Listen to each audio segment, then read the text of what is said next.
Hi, good morning. So, today is December 26, Boxing Day. Ayan, syempre, magtatanghali na naman uli kami gumising.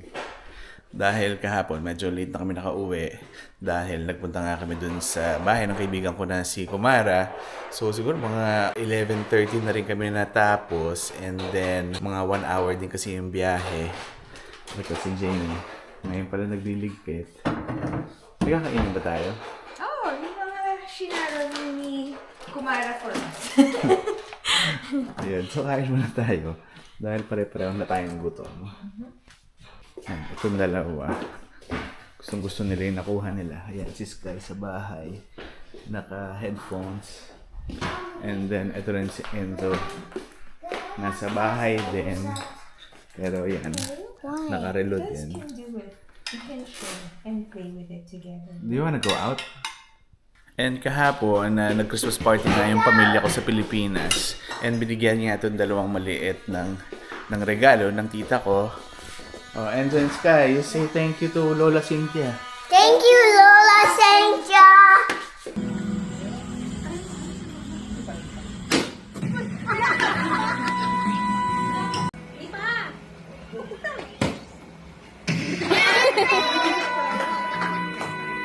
Combo noodles. So ito yung sinaral namin kahapon. Pero since Boxing Day nga ngayon, gusto ko sana lumabas dahil maraming sale. Pero yesterday meron yung severe weather forecast. So tingnan natin sa labas kung gaano kataas yung snow. Oh, ayan. Ano nga. Medyo tuloy-tuloy na yung snow. Ako baka magsara lang yung pinto, hindi ako makapasok. Ang lamig pa naman dito sa labas.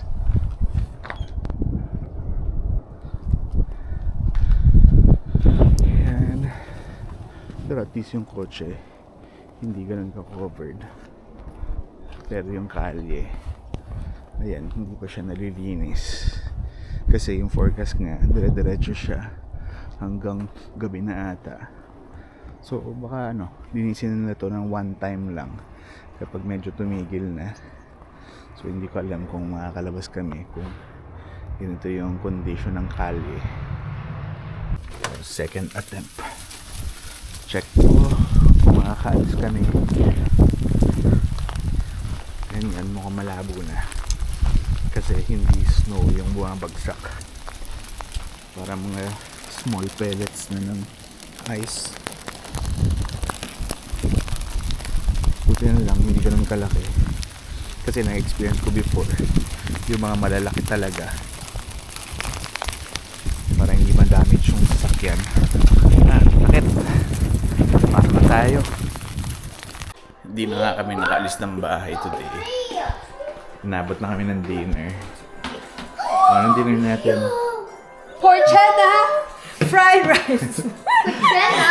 What's for Trena? Isa to dun sa shinaro namin kahapon. Can you give me your Ano to? paintbrush? Ginawa na lang ni Jamie na fried rice. Yeah, I was with you. Diba? Ginawa natin Sky, fried could rice. you give me your paintbrush?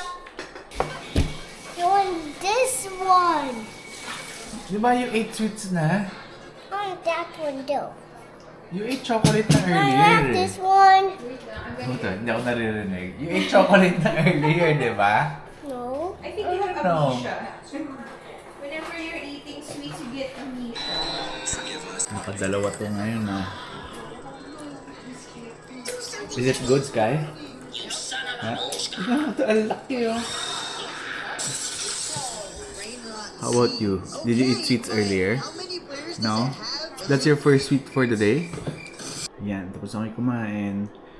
Yung dalawang bata nasa kwarto na. Dalawang araw tayong walang ginawa ngayon. Hindi naman, kahapon may ginawa naman tayo. Hindi, kaya nga, kahapon, parang halos buong araw tayo sa bahay, except for pupunta tayo kila Kumara. Pero today, the whole day, nandito lang talaga tayo sa bahay. Eh kasi naman ang taas naman ng snow sa labas tapos nag-pellets pa kanina, 'di ba? Oo, yeah, eh. Pero bukas, subukan namin na pumunta pa rin sa outlet. Dahil umaasa pa rin kami na may aabutan kami na Sa sale. boxing. Oo. Kasi ako personally, gusto ko sana bumili ng jeans dahil ngayon nga, wala naman akong ginagamit. So, ito si Jamie. Gusto ko lang tanongin. So, kamusta ang Christmas mo this year? Okay naman. Okay naman. Wala. Siguro ito yung first Christmas na hindi talaga tayo handa. Nag-celebrate naman tayo, pero it's not as festive as what we used to have. Pero okay lang naman kasi parang, ano naman, yung mga very blessed tayo with our kids. Alam mo yun, na di sila nasanay na wanting things. Diba? But they are more into, like si Enzo, parang napapansin ko sa kanya, mas mahilig siya na yung quality time. Siguro yung love language niya is really more of quality time. Katulad kanina, gusto niya lang na panoorin ko siya while he's doing his shots there. Diba? Yun. Pati nga ako, niyaya ako ni Enzo na subukan ko raw yung bago niyang regalo na binigay nga nila kumara na barel. So, wala lang. Parang nakakatuwa lang din. But of course, syempre, ako personally, hindi ko naman maiwasan na syempre, ma-remind ako kung ano yung Christmas na nakasanayan ko before. Kinalakihan mo. Oo. Kasi yun nga, parang diba, parang kanina dun sa family group chat natin in the Philippines, parang every 24 tayo nagse-celebrate. Tapos pupunta tayo sa bahay ng tita mo and then there will be a lot of games. Tapos napaka-competitive pa kasi yung mga pinsan mo halos magkakasing edad kayo or sunod-sunod yung edad. So, tas ngayon na mas may mga pamilya na rin, kanya-kanyang pamilya. So, ang saya na. Hindi lang siguro dun sa side ko, pati dun sa side mo. Kasi di ba, a few days ago, nagpunta na naman sila somewhere sa may, sa Pampanga ba? Or Sa Pampanga sila. Kasi yun naman, sa side ko naman ng family, mahilig sila na mag-overnight trip sa, mag-Airbnb, ganyan. Tapos, mag-spend overnight with family. So, lahat kami may kanya-kanyang pamilya na din. Ang saya lang din na merong one night na together lahat. Tapos ganun din, may games din, ganyan, for the kids. Go! Grabe si Dix dun sa Pringles, oh.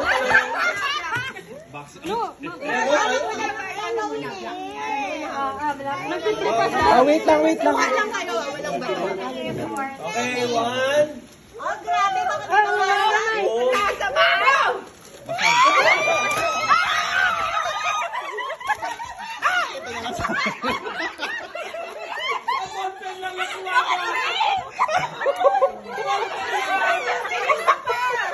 Yun yung mga nakakamiss na dito, even yung Christmas party ng company, iba rin yung celebration. So ako, yun nga nami-miss ko. Kasi parang before, nakwento ko na nga rin doon sa mga previous videos ko na kapag December, kami ni Jamie, minsan nag-aaway pa kami nito dahil hindi namin alam kung paano namin ipaprioritize yung mga parties, mga reunions na kailangan namin puntahan. Minsan kasi nagka-overlap. So, minsan hindi namin nga alam kung saan kami pupunta. Pero dito, ayun, kanya-kanyang hanap ng pwedeng gawin. Tsaka before, naalala ko din pagka-Christmas, diba? Bala rin ako because din sa work ko before, kailangan natin gumawa ng Christmas party for our team, So, diba? ikaw yung organizer. Oo, doon. nag-organize Hindi ako. ikaw yung attendee Oo, parang lang. ako yung mahilig na magpalaro before. Ako yung kailangan mag-isip ng kung saan kami magsa-celebrate ng Christmas. Etong Christmas na to, para na siyang normal day. Siguro din, parang days before umabot tong Christmas na to, parang very busy din kasi ako sa work. Kaya parang, alam mo yun, wala ka na rin energy. And because of age as well, you know. Ako, siguro na-appreciate ko lang din tong time na to kasi parang ito na ata yung pinakamahabang vacation na meron ako kasi yun nga, parang 2 araw na magkasunod, 25-26. Walang pasok, and then nadukto nga siya sa weekend. Tapos yung 29-30, nag-vacation din kami dahil meron naman kami pupuntahan na kasama nga yung pinsan ko na si Alex. Yes. So yung mga bata, yun din yung nilook forward nila. Dahil I think mag-swimming sila doon. Ito rin yung Christmas na to. Meron kang binigay sa aking gift ulit. Diba? Parang sa Kala Philippines. ko, no? Sa Philippines, Last hindi ka year, naman meron din mahilig ako. magbigay ng gift. Nung nasa Philippines tayo, parang hindi mo naman ako masyadong, mas grateful ako na celebrating Christmas with you kasi parang mas na-appreciate, natututo kang mang-appreciate dito. Ganun ba yun? Kasi ako na lang yung Hindi, meron explain ka. ko lang. Kaya ganun Sige, din. defensive Dahil, mode on. Hindi, kasi before sa Philippines, di ba, para bang at your disposal, mabibili mo naman yung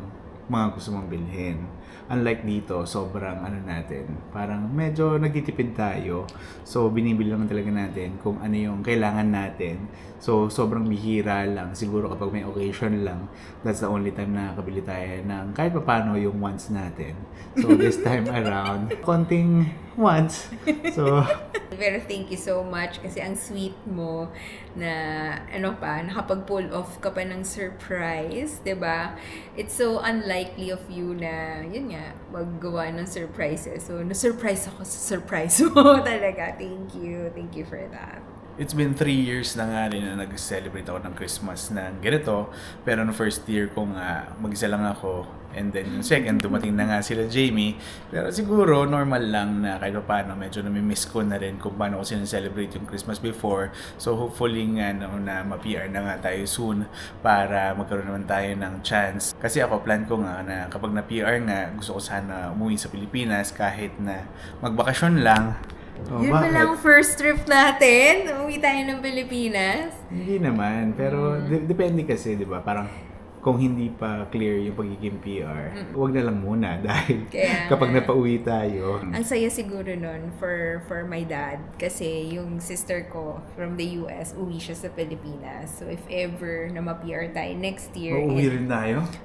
Malay natin, 'di ba? Parang makauwi muna tayo for Christmas para at least ma-experience ng mga boys on how it is in the Philippines pag nagki-Christmas. Parang feeling ko nga si Sky nakalimutan na nga ano yung Pilipinas eh. Kaya nga, Dahil kaya dumating nga. siya rito, baby pa siya eh. Oo, kaya nga that would be a good good surprise for my dad as well, tsaka sa parents mo, 'di ba? Just in case. Surprise pala 'yun, pero binibideo natin dito. So let's pray na baka next year mabiyayaan tayo ni God na ma-PR na tayo and then magbigay din siya ng providence for us to go home to the Philippines to have Christmas there With family. with family. So bukas sana nga maganda na yung panahon para kahit pa paano makaikot-ikot kami, pero medyo magmamadali lang kami dahil plan nga namin in the morning pupunta kami sa, hindi ko alam kung saang outlet mall kami pupunta, and then in the afternoon kasi meron kami pupunta na Christmas party dun sa life group nga namin. Pero si Jamie parang kailangan ko siya bigyan ng oras na para makapagluto dahil yun nga parang potluck siya, and Yeah, ito rin pala yung first Christmas na ako. Nagluluto ako.